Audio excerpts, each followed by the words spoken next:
नमस्कार मित्राणि शुभसन्ध्या।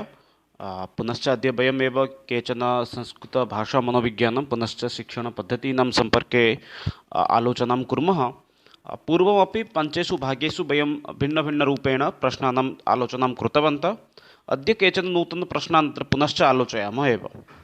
प्रारम्भं कुर्मः। ततः पूर्वं ये खलु नूतनाः सन्ति ते तु अत्र संस्कृत मीडियम् इति इन्स्टाग्राम् मध्ये फलो कुर्वन्तु। इतः भवन्तः नियुक्तिसम्पर्कीयसूचनाः प्राप्स्यन्ति।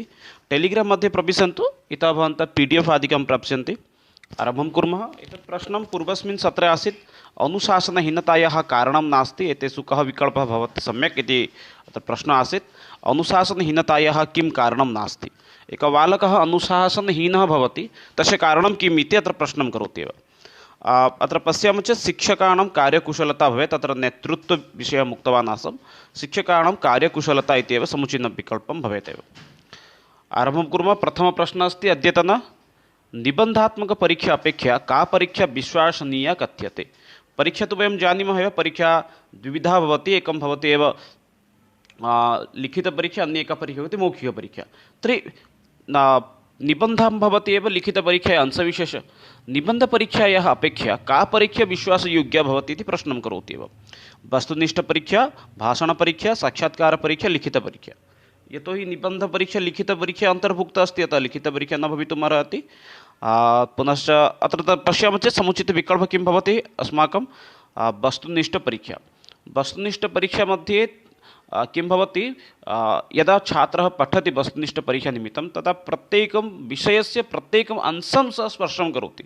येन कारणेन सा परीक्षा विश्वासयोग्या भवति। निबन्धपरीक्षामध्ये किं भवति, तत्र कश्चन प्रश्नः किमपि अस्ति किन्तु तत्सम्बन्ध्य सम्यक् भाषाशैलीद्वारा उपस्थापनं करोति चेत् सः उत्तम अङ्कान् प्राप्तुम् अर्हति। यदि तत्र कः शिक्षकः पश्यति किन्तु सम्यक् रूपेण उत्तरपत्रस्य यदि मूल्याङ्कनं न करोति तत्रापि किं भवति, समस्या भवति एव। उत्तम अङ्कान् कदाचित् प्राप्स्यति न प्राप्स्यति, तत्र संशयः भवति। अतः समुचितविकल्पः वस्तुनिष्ठपरीक्षा इति भवति। अतः एव पात्रतापरीक्षा अथवा नियुक्तिसम्पर्कीयपरीक्षानिमित्तमेव अस्माकं सर्वदा एव वस्तुनिष्ठपरीक्षा प्रचलति एव। परवर्ती अस्ति प्रश्नः परीक्षा विषये सामान्यरूपेण अवगच्छन्तु। परीक्षा द्विविधा भवति, एकं भवति लिखित, अन्यमेकम् अस्ति मौखिक। लिखितपरीक्षा समग्र भारते अथवा विश्वे लिखितनिबन्धपरीक्षारूपेण दृश्यते, अन्यथा वस्तुनिष्ठपरीक्षारूपेण दृश्यते।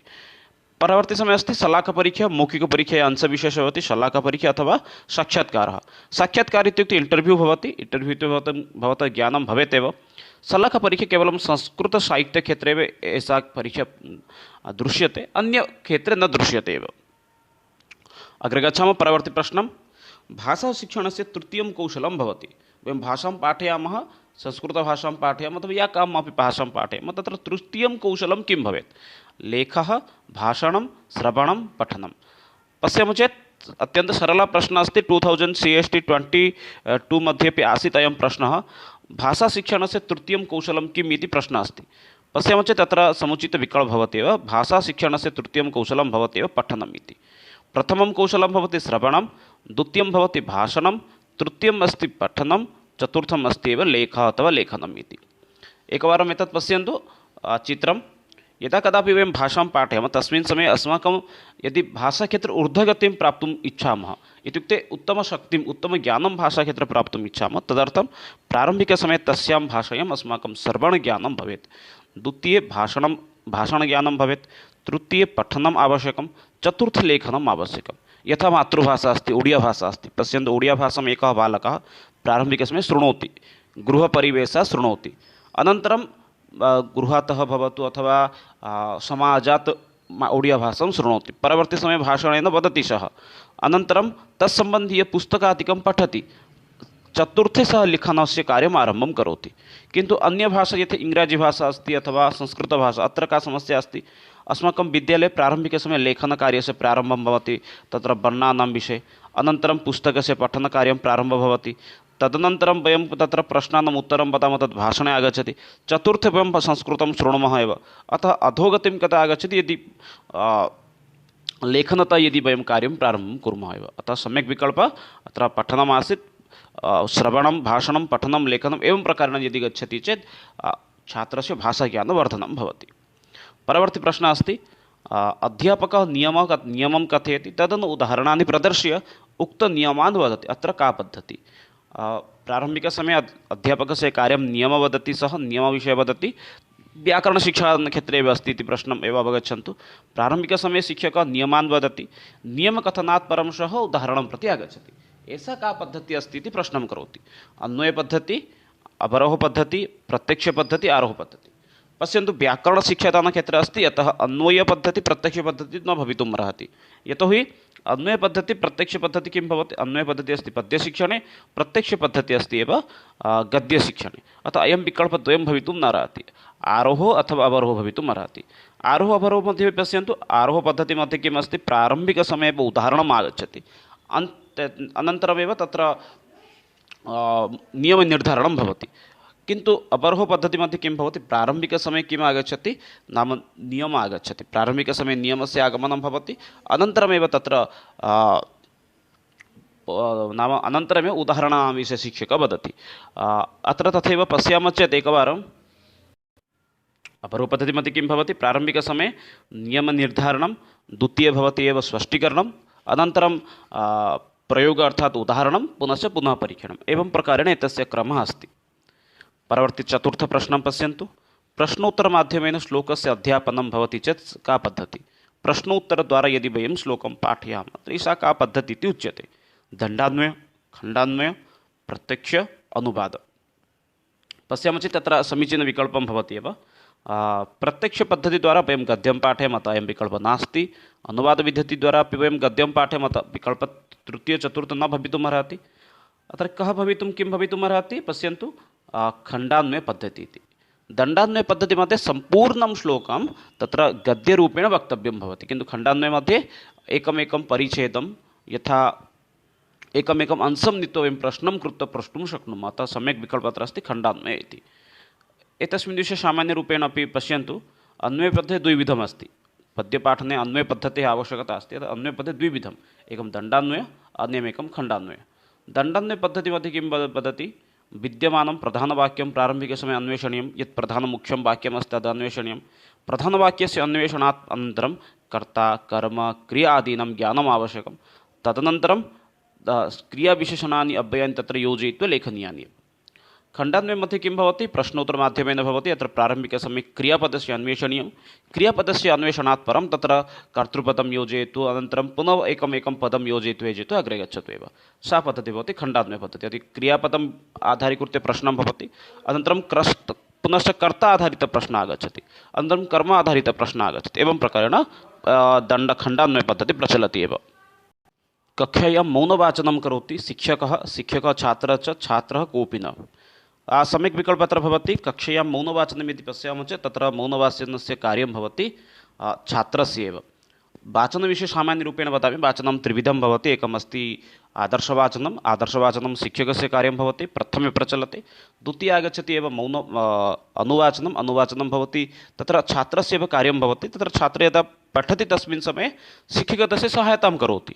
अतः प्रारम्भिकसमये शिक्षकस्य कार्यमस्ति आदर्शवाचनम्, अनुवाचने शिक्षकछात्र उभयोः कार्यं भवति। तृतीये अस्ति मौनवाचनं, यत् केवलं छात्रः करोति। परवर्ती प्रश्नं पश्यन्तु। संस्कृतभाषा अस्ति विश्लेषणात्मिका, संश्लेषणात्मिका, अन्वेषणात्मिका, उपयुक्तेषु किमपि न। पश्यामः चेत् समुचित उत्तरं भवति। अत्र संस्कृतभाषा एका अस्ति संश्लेषणात्मिका भाषा इति। प्रश्नः कदाचित् भवितुम् अर्हति, संस्कृतभाषा कीदृशी भाषा? संस्कृतभाषा संश्लेषणात्मिका भाषा, देवभाषा, आर्यभाषा, एवं प्रकारेण विविधाः तस्य पर्यायपदानि सन्ति एव। परवर्ती प्रश्नं पश्यन्तु। अधस्तनेषु किं संस्कृतशिक्षणस्य सामान्य उद्देश्यं भवेत्? भाषातत्त्वानां ज्ञानं, भाषणं लेखनं च, छात्राणां शब्दज्ञानस्य अभिवर्धनं, कल्पनाशक्तेः विकासः। अत्र समीचीनम् उत्तरं भवतः किं भवितुम् अर्हति? अत्र वक्तुं शक्नुवन्ति एव। अधस्तनेषु, अधः खलु ये विकल्पाः सन्ति, तेषु विकल्पेषु कः विकल्पः सम्यक् भवति? यत् संस्कृतभाषाशिक्षणस्य अस्माकम् एकम् उद्देश्यं न भवति। यदा कदापि भवन्तः प्रश्नं पश्यन्ति तस्मिन् समये एवं पश्यन्तु, यदि प्रश्नः कीदृशः अस्ति, पाजिटिव् नेगेटिव् यदि प्रश्नः अस्ति, यदि एतत् प्रश्नं पश्यन्तु नेगेटिव् अस्ति एव, यदा नेगेटिव् प्रश्नः आगच्छति तस्मिन् समये प्रारम्भिककार्यं भवतु यद् अत्र पाजिटिव् उत्तरं किम् अस्ति इति न भवति इति अस्ति। अतः निश्चितरूपेण पाजिटिव् उत्तरम् अत्र भवेत् एव। पाजिटिव् उत्तराणां पश्यन्तु, अनन्तरं नेगेटिव् उत्तरं पश्यन्तु, स्वयमेव भवन्तः उत्तरं प्राप्स्यन्ते। परवर्ती प्रश्नः अस्ति। सम्पूर्णपाठस्य सारांशः पुनरावृत्ति शब्दार्थ विवेचनं च यस्मिन् सोपाने भवति तत् किं भवति? प्रस्तुतीकरणं, सामान्यीकरणं, प्रस्तावना, प्रयोग, अनुप्रयोगः। सम्पूर्णपाठस्य सारांशं वयं वदामः। यत् अस्माकं हर्वटीयपञ्चपद्धतिः अस्ति किल, सन्दर्भात् एव अस्ति। इदानीं हर्वटीयपञ्चपद्धतिः न प्रचलति, तस्मिन् स्थाने पद्धतित्रयं प्रचलति। अतः अत्र प्रश्नं करोति प्रस्तावना, सामान्यीकरणम्, अनन्तरम् आगच्छति मूल्याङ्कनम् इति। अत्र प्रश्नं करोति एव सम्पूर्णपाठस्य सारांश पुनरावृत्ति शब्दार्थ विवेचनं यस्मिन् सोपाने भवति तत् अथवा यस्मिन् सोपाने भवति तत् सोपानं किं भवति? अत्र पश्यामः चेत् सम्यक् उत्तरं भवति सामान्यीकरणम् इति। सामान्यीकरणमध्ये किं भवति? वयं तत्र सारांशं वदामः, पुनश्च पुनरावृत्तिप्रश्नान् पृच्छामः, शब्दानाम् अर्थमपि तत्र वदामः। अतः सम्यक् विकल्पः अत्र सामान्यीकरणम् इति अस्ति। प्रस्तावना तु जानीमः, प्रस्तावनामध्ये पूर्वज्ञानं प्रश्नं भवति एव। प्रस्तुतीकरणं कक्षया पूर्वं प्रचलति। प्रयोग अनुप्रयोगः अन्तिमकाले आगच्छति, मूल्याङ्कनम् इति वक्तुं शक्नुमः। अतः सम्यक् उत्तरम् अत्र भवति सामान्यीकरणम् इति। परवर्ती प्रश्नं पश्यन्तु। खण्डान्वयपद्धत्यां क्रियाणां ज्ञानाय अधस्तनेषु कः प्रश्नः समीचीनः? कुतः आगच्छति, कः करोति, किमर्थं गच्छति, किं करोति, एवं प्रकारेण चत्वारः विकल्पाः सन्ति एव। खण्डान्वयपद्धतिद्वारा क्रियाणां ज्ञानाय अधस्तनेषु कः प्रश्नः समीचीनः? अत्र पश्यन्तु, अत्र पश्यामः चेत् अत्र प्रश्नम् एकवारं सम्यक् रूपेण अवगच्छन्तु। क्रियायाः ज्ञानाय, क्रियाणां ज्ञानाय, क्रिया किं करोति तद् ज्ञातुम् अस्माकं प्रश्नः कीदृशः भवेत्? क्रिया किं करोति, क्रियापदस्य कार्यं किम् अस्ति तद् ज्ञातुं वयं कीदृशं प्रश्नं कर्तुं शक्नुमः इति प्रश्नमस्ति एव। अतः एतत् प्रारम्भिकसमये ज्ञातव्यमेव। कर्ता भवति चेत् कः करोति इत्युक्ते अत्र कर्तासम्बन्धीयप्रश्नः आगच्छति। किन्तु क्रिया किं करोति तद् ज्ञातुं कीदृशः प्रश्नम् अस्ति? नाम यथा किं करोति, अत्र सम्यक् विकल्पः, अत्र एतत् चतुर्थविकल्पः भवितुम् अर्हति। अग्रे वदामि कथं भवति इति। पश्यन्तु अत्र किं वदति, क्रियायाः कार्यं किम् अस्ति? पठति। अत्र प्रश्नः भवति किं करोति? अत्र प्रश्नः पठनं करोति। पठति इति क्रियापदमस्ति, यथा बालकः पठति। कर्तृपदं दृष्ट्वा आगच्छति, स्वयम् उत्तरम् आगच्छति। कः पठति? न रामः पठति। अनन्तरं पुनः प्रश्नम् आगच्छति, रामः किं करोति? रामः पठनं करोति। अनेन किं भवति? क्रियायाः ज्ञानं स्वयमेव आगच्छति एव। परवर्ती प्रश्नं प्रति गच्छामः। अत्र एकं वाक्यं भवेत्, येन वयं सम्यक् रूपेण उत्तरं वक्तुं शक्नुमः एव। वाक्यं भवेत् एवं किञ्चित् संशयः भवति। परवर्ती प्रश्नः अस्ति, भारतीयशैक्षिक इतिहासे कदा महत् परिवर्तनं जातं? भारतीयशिक्षाव्यवस्थाक्षेत्रे कदा महत्त्वपूर्णपरिवर्तनं भवति? ऊनविंशशताब्द्याम्, अष्टादशशताब्द्यां, सप्तदशशताब्द्यां, षोडशशताब्द्याम्। अत्र पश्यामः चेत् समीचीनम् उत्तरं भवति एव अष्टादशशताब्दी। अष्टादशशताब्दीमध्ये एव महत् परिवर्तनं भवति। 1858-57 तमे वर्षे एव भारते एव मेकाल् शिक्षायाः प्रारम्भः भवति। ततः पूर्वं भारते परम्परागतशिक्षणम् इत्यादिकम् आसीत्, किन्तु तस्मिन् समये एव किं भवति, अनुवादशिक्षणम् इत्युक्ते भण्डारकरपद्धत्या आरम्भः भवति। येन कारणेन अष्टादशशताब्द्यां भारतीयशिक्षाक्षेत्रे महत् परिवर्तनं भवति। ततः पूर्वम् अनुवाद सिस्टम् इति न आसीत्। पाश्चात्यशिक्षायाः प्रभावः अपि भारते न आसीत्, किन्तु नाम अष्टादशशताब्दीतः एव भारते शैक्षिकक्षेत्रे एकं महत्त्वपूर्णपरिवर्तनं भवति। परवर्ती प्रश्नः अस्ति, संस्कृतभाषामाध्यमेन अध्यापनं नाम? संस्कृतभाषामाध्यमेन पाठनं। संस्कृतं यदि संस्कृतमाध्यमेन पाठयति तर्हि सा का पद्धतिः इति पृच्छति एव। परम्परापद्धतिः, अन्वयपद्धतिः, व्याकरणानुवादपद्धतिः, प्रत्यक्षपद्धतिः। अत्र पश्यामः चेत् समीचीनम् उत्तरं भवति। यदि संस्कृतं भवति संस्कृतमाध्यमेन पाठयन्ति तर्हि सा पद्धतिः भवति एव अस्माकं प्रत्यक्षपद्धतिः। प्रत्यक्षपद्धतिद्वारा वयं संस्कृतभाषामाध्यमेन पाठयामः। अन्यपद्धतिः परम्परागतपद्धतिमध्ये अपि अनुवाद रटनक्रिया अधिकम् आसीत्। अन्वयपद्धतिः तु पद्यशिक्षणम् अस्ति। व्याकरणानुवादपद्धतिः ट्रान्स्लेशन् मेथड् अस्ति, अत्र अनुवादं भवति। प्रत्यक्षपद्धतिमध्ये संस्कृतं संस्कृतेनैव पाठनीयं भवति स्म। परवर्ती प्रश्नः अस्ति, कस्यां पद्धत्यां प्रथमतः उदाहरणानि प्रस्तूय तदनन्तरं नियमनिर्धारणं भवति? का पद्धतिः अस्ति? अत्र प्रारम्भिकसमये उदाहरणम् आगच्छति, परवर्ती समये नियमं पृच्छति एव। प्रत्यक्ष, परोक्ष, आरोह, अवरोह। अत्र सम्यक् विकल्पः यदि भवन्तः जानन्ति वदन्तु एव। अत्र सम्यक् विकल्पः भवति आरोहपद्धतिः। आरोहपद्धतिमध्ये किं भवति? प्रारम्भिकसमये अत्र उदाहरणम् आगच्छति, परवर्ती समये स नियमं प्रति गच्छति। प्रत्यक्षपद्धतिः गद्यशिक्षादाने, परोक्षपद्धतिः अपि तथैव गद्यपद्यशिक्षादाने प्रचलति। अवरोहपद्धतिः व्याकरणशिक्षादाने भवति, किन्तु अवरोह पद्धतिमध्ये किम् अस्ति अत्र प्रारम्भिकसमये आगच्छति नियमनिर्धारणं, तदनन्तरं स्पष्टीकरणम्, अनन्तरम् उदाहरणम्, अन्ते प्रयोगः अथवा मूल्याङ्कनं। किन्तु अत्र किं भवति आरोहपद्धतिमध्ये प्रारम्भिकसमये उदाहरणम् आगच्छति, अनन्तरं निरीक्षणं, पुनश्च नियमम् आगच्छति, अन्तिमे गत्वा एव परीक्षणं भवति। अतः सम्यक् विकल्पः अत्र भवति तृतीयविकल्पः इति। परवर्ती प्रश्नः अस्ति प्राचीनकाले शिक्षायाः मुख्य उद्देश्यं किम् आसीत्? जीविका उपार्जनं, रसानुभूतेः सम्पादनं, पुरुषार्थचतुष्टयम् अथवा शुद्धम् उच्चारणम्। अत्र पश्यामः चेत् सम्यक् विकल्पः अत्र भवति प्राचीनकाले शिक्षायाः मुख्यम् उद्देश्यम् आसीत् पुरुषार्थचतुष्टयप्राप्तिः इति। पुरुषार्थ इत्युक्ते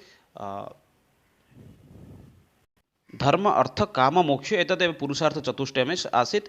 एतत् सम्पादनमेव पूर्वकाले एव अस्माकं शिक्षायाः मूललक्ष्यमेव आसीत् एव। परवर्ती प्रश्नः अस्ति ध्वनिरूपे स्थितानां भाषाणाम् अवतारणं किं भवति? ध्वनिरूपेण यद् अस्ति, यद् अहं वदामि तदेव यदि अहम् अत्र किं भाषारूपेण अवतरणं करोमि तर्हि तद् किम् उच्यते? पठनं, लेखनं, भाषणं, श्रवणं। समीचीनम् उत्तरं किं भवितुमर्हति? भवन्तः वक्तुं शक्नुवन्ति एव। ध्वनिरूपेण स्थितानां भाषाणाम् अवतारणं किं भवति? अत्र पश्यामः चेत् उत्तमं सम्यक् विकल्पः भवति एव लेखनम् इति। ध्वनिरूपेण अहं पश्यन्तु, अहं वदामि रामः इति ध्वनिरूपेण वदामि, तद् भाषाद्वारा अवतारणं भवति। अतः किम् अत्र रामः इति वदामि, अहं लिखामि, एतत् किम् अभवत्? लेखनकार्यम् अभवत् एव। अतः सम्यक् विकल्पः अत्र लेखनम् इति भवितुमर्हति। परवर्ती प्रश्नः अस्ति संस्कृतभाषया प्राचीनतमं समुपलब्धा साहित्यं किं भवति?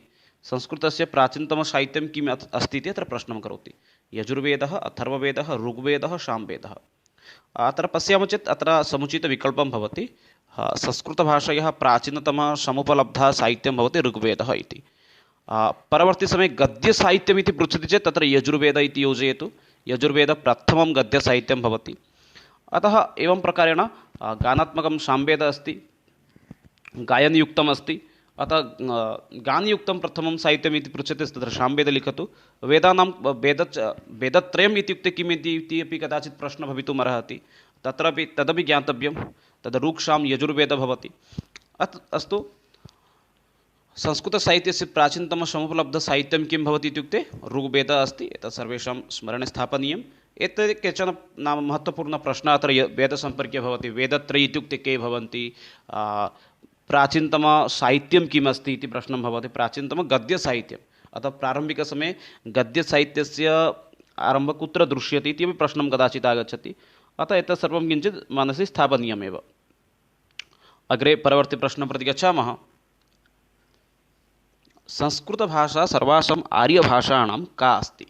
जनकः, जननी, भगिनी, जननी। सम्यक् विकल्पः किं भवितुमर्हति? भवन्तः वक्तुं शक्नुवन्ति एव। संस्कृतभाषा अन्य आर्यभाषाणां का अस्ति? अत्र सम्यक् विकल्पः भवति जननी इति। संस्कृतभाषा अन्य आर्यभाषाणां जननी अस्ति द्वितीयविकल्पः। भाषा तु भाषापरिवारसम्पर्के स्वतन्त्र वीडियो अस्ति, द्रष्टुमर्हन्ति। अस्माकं भाषा द्विविधं भवति। भारतीयभाषाणामपि एकम् आर्यभाषा अस्ति, अन्य एकम् अस्ति एव द्राविडभाषा इति। द्राविडभाषाणां भगिनीवत् अस्ति, किन्तु आर्यभाषाणां जननी अस्ति एव। परवर्ती प्रश्नः अस्ति कस्मिन् भाषाविज्ञाने भाषायां प्रयुक्तानां सर्वेषां तत्त्वानां